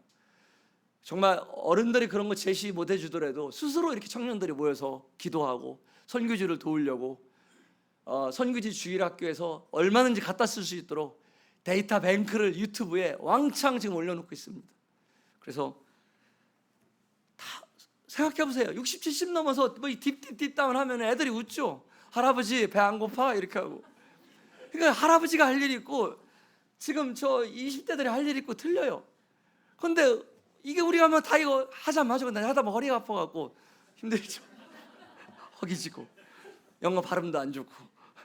그러니까 이게 한계가 있어. 그래서 결국 선교는 정말 많은 지역교회에서, 정말 많은 나라에서 함께 참여하는데 하나님이 책임져 주시고, 그리고 선교사가 정말 다른 사람만 의지할 것이 아니라 자기가 할 일은 자기가 책임지고, 파송교회가 3번째로 그 중심에 서야 되겠다. 그리고 그 전문가들의 도움을 받는, 그리고 이거를 어떻게 기도 제목을 퍼뜨리는지 광고하지 마세요. 구걸하는 게 아닙니다. 선교는 구걸하는 게 아니에요. 그냥 기도 제목만 내놓으시고요. 저는 그런 얘기를 해요. 열린길에 가끔 올려놓으면 어떤 분들 그런 얘기해요. 아니, 최영재 기도 제목 마음에 안 들어. 왜요? 그래서 도대체 얼마가 필요하다는 얘기야. 그래서 뭐 돈을 보내달라는 거야, 뭐 해달라는 거야. 그래. 형님 죄송합니다. 저는 그렇게 못해요. 그래도 이제까지 그 기도 제목 보고 헌금할 분들은요 다시 저한테 연락이 옵니다. 그럼 그때 제가 사실대로 얘기합니다. 그런데 처음부터요 어떤 분들은 구체적인 걸 좋아해요. 예산은 5억이고요 2억 8천이 있고요 2억 2천이 부족하거든요. 2억 2천을 위해서 기도해 주십시오. 이것도 필요해요. 이거는 제가 함부로 판단하지는 않습니다. 그러나 저 개인적인 생각으로는 그냥 어떤 필요들 이야기해 놓으면은 분명히 주님이 그거에 기도하는 분들 있으면 연락 온다. 길 잃는 교회로 장로님들한테 연락 오고요, 선교부로 연락 오고요, 거기 어떤 상황이야? 연락 옵니다. 안 할 것 같죠? 제가 8개월 만에 돈이 땡하고 떨어졌어요. 저는 자비량으로 먹고 살으라고 파송을 했는데 8개월 만에 돈이 떨어졌어요. 제가 어떻게 살았을까요? 이게 뭐 수백 년 전 선교사 이야기가 아니에요. 21년 전 이야기예요. 첫 번째 3천만 원을 헌금해 주신 분이 우리 모임의 파송교회가 아니었어요. 알고 봤더니 처음 복음을, 우리 자매가 국어 복음 집회에서 처음 그 형제님 복음 집회 때 강사로 오셔갖고 서대문 교회에 있을 때 그 형제님이 복음 전해서 우리 자매가 구원받았어요. 그런 관계로 우리 자매를 기억하는 형제님이었어요. 무슨 관계가 있어요? 그런데 그 형제님 가정이 집을 팔았어요. 있을 수가 있어요? 상식적으로? 주님이 계속 말씀하시더래요. 그래서 작정을 했대요. IMF 끝나고 직전인데 집이 팔리면은 3천만 원 헌금하겠습니다. 그게 저에게 온 최고 큰 첫 번째 헌금이었어요. 우리 자매하고 저하고 그걸 보고서 둘이 끌어안고서 막 뛰면서 기뻐했어요. 이런 일이 벌어지는구나. 그래서 이걸 기대하십시오. 여러분들 역할을 하시고요, 이 큰 선교를 기억하셨으면 좋겠어요. 절대 선교를 혼자 하는 것이 아니다. 파송교회와 선교 후원이와의 관계도 필요합니다. 파송교회는 선교사의 부르심을 확인하고 파송하고 돌아올 때까지 함께하는 역할을 해야 됩니다. 모든 전적인 역할을 선교지에 준 것이 아니에요. 다 간섭하고 타치하는 건 아니지만은요, 선교사는 파송교회와 충분한 협의를 계속해서 이어가야 됩니다. 최종적인 결정은 선교지에서 해야 되죠. 그런데 선교지에서 일어난 일을 파송교회가 모르면 안 돼요. 가끔 이런 일이 생길 수 있어요. 글쎄 몰라, 최영재가 학교 한다는데. 그래? 나 처음 들어. 파송교회가 이런 얘기를 하면 잘못된 거예요. 그거 기도 제목 들었어요. 기아대책이라는 데서 최영재가 이렇게 제안을 했대. 근데 지금 최영재 기도하고 있는 걸로 알고 있어요. 그러니까 우리도 기도하고 있어요. 이런 상황이 돼야 됩니다. 그래서 모든 선교지의 일들은, 말라위의 일들은 우리 기린노 교회도 함께 공유하고 함께 기도하는 것입니다. 그렇지만 우리가 하지 마세요, 하세요 이렇게 결정하는 건 아니에요. 그리고 선교 후원이와의 동역도 필요합니다. 왜냐하면 우리가 전국 교회를 다 연계할 수가 없어요. 그래서 열린길에 기도 제목 내는 거, 이런 거부터 또 열린길 그 밴드에 올리는 거, 이런 것들이 선교부에서 역할들을 충분히 해주셔야 돼요. 선교사도 할 수 있지만 문제가 뭐냐면은 자기가 자기 얘기가 쉽지가 않아요. 특히 기도 제목 내는 게. 그래서 기린누 교회에서 이제는 말라위 선교 기도 제목을 내주는 겁니다. 그리고 선교 후원인은 결정하지 않습니다. 간섭하지도 않고요. 모든 결정은 선교지와 파송교회가 하는 권위가 있습니다. 선교 후원인은요, 이런 선교지를 돕는 역할을 하고 있고요. 이것이 정관으로 나와 있습니다. 그래서 여러분들의 역할과 선교 후원의 역할이 필요해요. 원래는 사실은 선교 후원위에 공문을 보내야 되는 거예요. 여기서. 그런데 우리 모임은 정서적으로, 그동안 정서적으로 아니라 관례적으로 그냥 우리 모임 파송은 다 열린교에서 해줬습니다만은, 일부 선교사는 열린교 소속 거부한 분도 있어요. 우리 모임 속에서, 우리 모임 형제님 선교사 중에서 열린교를 통해서 하지 않으시겠다고 하시는 분도 계십니다.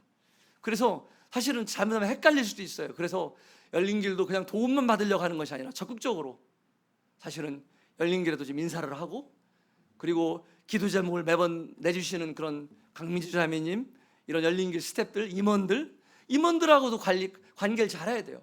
열린길 임원들이 상의를 해야 돼요. 열린길 임원들은 허수아비예요. 대허수아비가 될 수 있어요. 왜냐? 바로 그냥 다른 화성교회만 알고 있는데 열린길 거기 말라위 담당자는 모르면은, 우리 열린길은 임원들이 있는데요, 말라위 담당자가 앞으로 있을 겁니다. 지금도 있는지 모르겠어요. 그래서 말라위 그 담당자한테도 해주셔야 되는 겁니다. 엊그제도 열린길 이사 임원회의가 있었어요. 그런데 임원회의에서 나는 하나도 몰라, 얘기도 안 해 나한테는. 이러면은 이 파송교회와 선교지와 선교 후원의 이 삼각관계가 원활하게 이루어질 수가 없어요. 그리고 파송교회는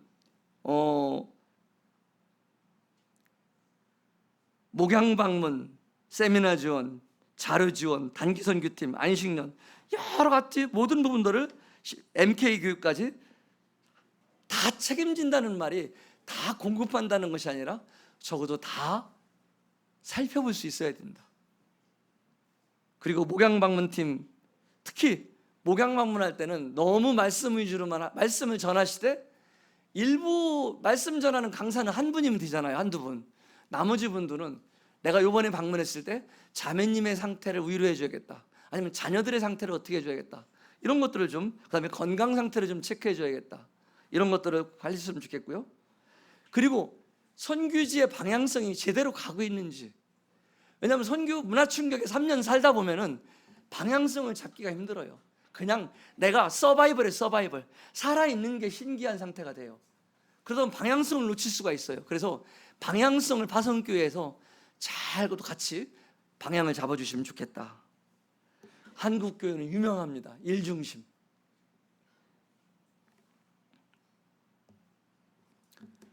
휴가 및 안식년 관리. 이 토마스 홈스와 마스수라는 학자가 이런 얘기를 했어요. 일반인이 평균 갖고 있는 스트레스가 40이랍니다. 스트레스 없는 사람이 없어요. 40. 그런데 우리가 살아가면서 가장 큰 힘들 때가 언제냐면은 반려자가 먼저 떠날 때래요. 여기 계신 모친님, 부친님 중에서도 먼저 떠나시면은 할머니, 할아버지들이 나는 아무렇지도 않다고 그냥 왼수땡이 잘 갔다 오고 이러지만은 사실은 굉장히 큰 스트레스예요. 그래서 정말 잘 케어해 줄 필요가 있죠. 그때가 수치가 100으로 올라간다고 합니다. 반려자가 떠났을 때, 특히 젊었을 때 떠났을 때가 더 크대요. 특히 관계가 좋았던 40대 50대라든가 젊어서 반려자가 떠났을 때가, 그때 스트레스 지수가 100까지 올라간다고 합니다. 그런데 선교 초기 3년 동안 스트레스가, 선교사들이 받는 초기 선교 스트레스가 얼마냐? 400까지 올라간답니다. 기절할 숫자예요. 우리 천기서 형제님이 앞으로 선교지에 가시면은 스트레스 400 속에서 살아야 됩니다. 제 얘기가 아니에요. 선교사라고 괜히 같은 편 든다고 선교사 뭐 이해해 주라 이런 얘기가 아니에요. 그리고 안전사고, 건강관리. 옛날에는요 말레이리아 이질 때문에 선교사들이 다 사망했어요. 그런데 지금은, 오늘날에는요 말레리아 이질이 아니에요. 교통사고입니다. 교통사고. 그래서 정말 이 교통사고 차량 필요할 때요, 차량 꼭 현지에서 보험 들게 하시고 안전벨트 꼭 있는 거로 하시고, 안전벨트 없는 차들이 많거든요. 근데 오늘날에 가장 위협적인 것은 교통사고와 뭐다? 우울증. 정말 큰 문제입니다. 이거 우울증. 선교사들하고 통화도 종종 해보시고, 요즘 카톡 되잖아요. 그래서 이런 이모티콘 이런 것도 많이 보내시고, 그다음에 스타벅스 커피 교환권 이런 거는 효과가 없어, 거기서 못 쓰니까 그런 건 저한테 보내시고요. 한국 선교사의 장점은 개척자, 죽으면 죽으리라, 도전정신, 나이도 필요 없어, 뭐 어떤 상황에 나는 주님 위해 남은 생에 살겠다, 말릴 수 없습니다. 이건 정말 세계 탑이에요. 예? 그리고 어디 가서도 적응합니다. 우리 사계절에 능숙하고요. 세상에 사계절 옷을 다 입고 있는, 다 갖추고 있는 나라는 드물 거예요. 그리고 군대 갔다 왔잖아요. 정기성님 갔다 왔는지 모르겠지만 갔다 왔어요? 네. 군대 갔다 왔기 때문에 이거 총 다 쏠 줄 알고요. 씩씩합니다. 그리고 희생, 죽으면 죽으리라, 겁 안 내요. 적응 또 진짜 잘합니다. 약점이 있어요. 협력사역이에요. 누가 같이 못합니다. 내 속에 있는 거 내려놓지 못하고요, 내 뜻대로 안 되면 화나고 삭히고 참고 그러다 승질나면 뒤집어 엎고. 감정적이에요. 그리고 자기 관리가 안 됩니다. 자신이 몰라요, 자기가 어떤 상황인지. 이런 부분들이 한국 선교사들의 특성입니다. 파송교회가 선교된 이해 부족 시 몇 명이나 구원받았나요? 교회는 세워졌나요? 왜 좋은 집에 사나요? 왜 산골로 안 갔나요? 왜 가정부는 두고 왜 기사는 뒀나요? 이런 걸로 그러니까 사실은 파송교회에서도 특히 선교부를 맡으시려면 정말 선교로 공부를 저는 하셔야 된다고 생각해요. 더 깊게. 왜냐하면 초기 3년에 왜 언어가 필요한지. 최고 우리가 또 실수하는 거 하나가 뭐냐면은 언어를 배우다 보면 힘들거든요. 1년 정도 하고요, 이제 그때부터 통역 써요. 통역 쓰면은 한계가 있습니다. 계시록 강의 못 합니다. 통역 쓰면은 5제사 7절기 강의 못 합니다. 제가 분명히 말씀드립니다. 통역이 제대로 하는지 안 하는지도 점검이 안 됩니다. 대부분 우리 모임 선교사들이 나중에 아주 한탄을 해. 현지 언어를 알고 보니까 통역이 엉터리더라. 그래서 죽기 살기로 해야 하는 게 언어인데 정말 힘들어요. 1년만 하고 나면 지겹습니다. 나이가 먹을수록 기억에 하나 하면 2개 배우는 게 아니라 하나 하면 하나 잃어버려요. 그래서 그런데도 격려를 해주셔야 됩니다. 사역보다는 언어를 충실히 배울 수 있도록 격려. 그리고 한 나라에 만약 말라위가 독립적인 선교라면 상관이 없는데, 말라위가 만약 어느 나라하고 연합을 한다거나 아니면 말라위에 A, B라는 선교사가 복수로 들어갈 경우에는, 반드시 특히 다른 모임에서 들어갈 경우에는, 기린노 모임 외에 다른 모임에서 말라위를 가게 되면은 그 두 모임끼리 연합회가 있어야 됩니다. 장로님들이 모여서 1년에 2번 이상은 만나야 돼요. 공동으로 가야 됩니다. 그렇지 않으면 우리 지금 한국 모임 선교지의 문제점들처럼 선교사들 간의 문제점들을 해결할 수가 없습니다. 왜냐하면 아까 그 타문화의 그 스트레스 속에서 선교사들끼리 이렇게 손 모아놓고 미안하다고 하고 삼겹살 먹는다고 해서 해결될 일들이 아니에요. 이 중심을, 자, 우리 말라위라는 나라를 놓고 우리 천길성 형제님이 오셨어. 몇 년에 우리 형제님 오셨어요.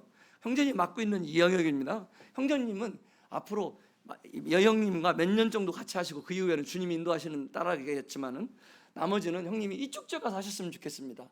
이런 식으로 교통정리가 돼 나가야 돼요. 그런데 이런 것이 안 된 상황에서 와서 주님이 보내셨다고 막 파티하고 난립니다. 선교사들끼리. 그런데 몇 달만 지나면은요 불편해지는 거예요. 1년, 2년, 3년 지나면은 힘들어지는 거예요. 그 관계가. 누구보다도 친해야 할 사람이 너무나 슬프게도 가장 가까이 일하는 사람들이 너무 불편해지는 거예요. 이래서 한 나라에, 한 선교지에 한 명 이상의 선교사가 복수로 들어갈 경우에는 반드시 열린 길이 이 일을 감당할 수 없어요. 정말 저는 이 선교 교육할 때마다 이야기를 꼭 부탁드리거든요.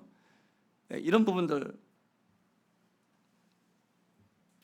그리고 경제적인 책임을 다 걱정하시지 말라는 거. 주님이 정말 무한한 만큼 능력이 있으시고요. 주님이 이 기뻐하시는 일이라면 그것들을 채우실 겁니다. 다만 여러분들은 기도하는 것들을 끝까지 해주시고요. 그리고 모세와 아론과 훌의 역할이 필요합니다.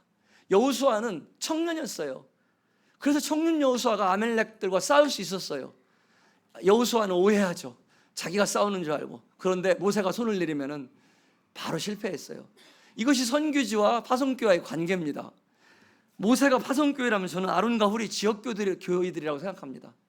함께하는 것들입니다.